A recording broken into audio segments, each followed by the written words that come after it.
37వ వచన భాగం. యేసు ప్రభువారు ఇలాగంటున్నారు, మీరు అబ్రహాము సంతానం అయినను నా వాక్యమునకు మీలో చోటు లేదు.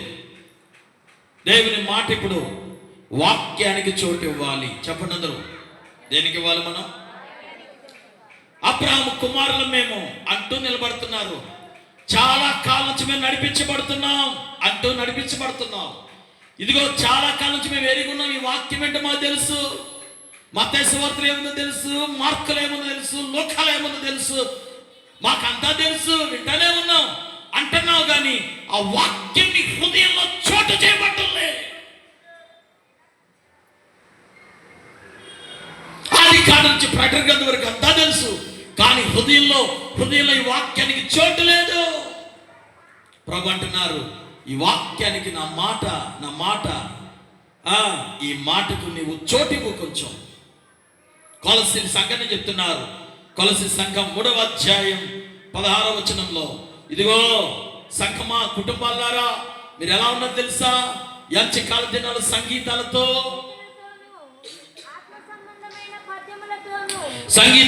కీర్తనలతో ఆత్మ సంబంధమైన పద్యాలతో ఒకరినొకరు బోధించు, బుద్ధి చెప్పుకొనొచ్చు, కృపా సాహితమైన మీ హృదయాల్లో దేవుని గురించి గానము చేయించు,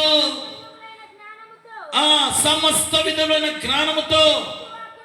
జాగ్రత్త వినాలి. క్రీస్తు వాక్యం మీ హృదయాలలో సమృద్ధిగా నిలవనీయండి. పరిస్థితులు వచ్చినప్పుడు పారిపోకూడదు. అది పరిస్థితులు వచ్చినప్పుడు బలహీనం కాకూడదు.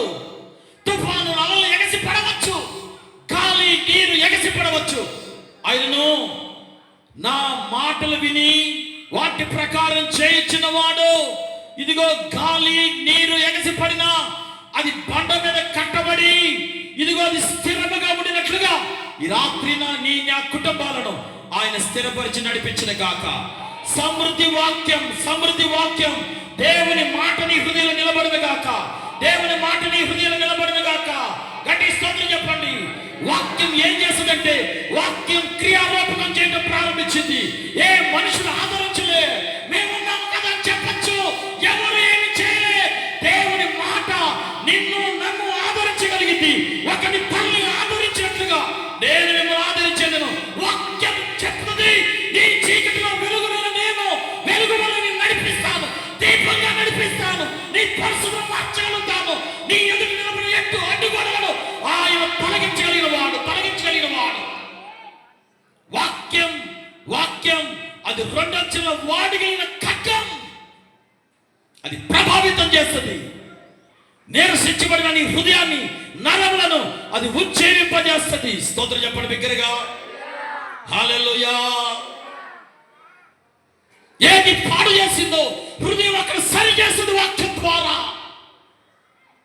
వాక్యానికి చోటివు, దూరం కావద్దు బిడ్డ.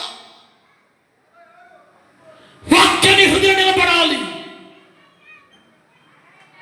చాలా మంది వాక్యపరంగానే దూరం వెళ్ళిపోతారు. ఇది ఎన్నో అపవాదికి చోటిచ్చిన హృదయాలు దేవుని మాటకు అక్కడ స్థానం లేకుండా తీసుకొని పోతున్నాడు వాడు. అయ్యో నా మాట వినింటే ఎంత బాగుండో. శ్రమ, అయ్యో.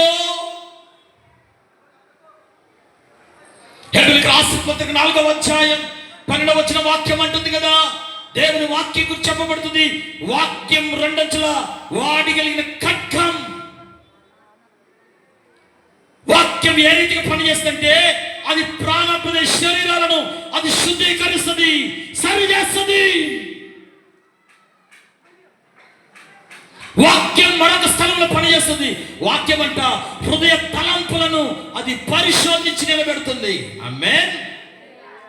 దేన్ని నిలబెట్టేది? హృదయ ఆలోచన. మనిషి ఎరగలేడు. ఆలోచనలు కూడా సరిచేసి అది బాగు చేసి నిలబెట్టగలిగింది. యెషయా గ్రంథం 55వ అధ్యాయం 10వ వచన భాగం చెప్తుంది, ఆకాశం నుండి మంచు హిమము ఎలాగున అది మరలక భూమిని అది ఆ మంచుతో భూమిని తడుపును, విత్తువానికి విత్తనము, భుజించువానికి ఆహారము ఎలా కలగజేస్తుందో అలాగ నా మాట కూడాను, అలాగ నా మాట కూడా వస్తుంది. అది వెనక్కి రాదు, అది నీ యొద్దకే వస్తుంది. ఆమేన్. రిసీవ్. దేవుని మాట హృదయంలో చేర్చుకో, అంగీకరించు, లోబడు. నువ్వేదో పని చేయడం కాదు, దేవుని మాటకు అంగీకరించగలిగితే, దేవుని మాటకు విధేయత చూపితే అదే గొప్ప శ్రేష్టకరం. ఆయన మాటను గైకొంటేనే శ్రేష్టకరం. ఆశీర్వాదం అక్కడే దాగుంది. ఈ రాత్రి ఈ శబ్ద యంత్రాంగ ద్వారా వింటున్న ప్రతి హృదయంను నా దేవుడు ఆదరించి బలపరిచి నడిపించిన గాక, శక్తిమంతులుగా నిలబెట్టను గాక, శక్తిమంతులుగా నిలబెట్టను గాక, శక్తిమంతులుగా నిలబెట్టను గాక. బలహీనమైపోయాడు ఏలియా, దూరంగా చోట ఉన్నాడు. బలహీనమైన వ్యక్తితో దేవుడు దర్శిస్తున్నాడు. ఎవరు వెళ్ళే దేవుడు దర్శిస్తున్నాడు. శక్తికి మించిన ప్రయాణం మరలా చేయాలి. నువ్వు క్షమించడం నీకు శక్తికి మించింది. దైవికమైన ప్రేమ చూపించే శక్తికి మించింది. ఇది కోపంతో ఉన్నటువంటిది. దేవుడు అంటున్నాడు, శక్తికి మించిన పని నువ్వు చేయగలిగిపోతున్నావు.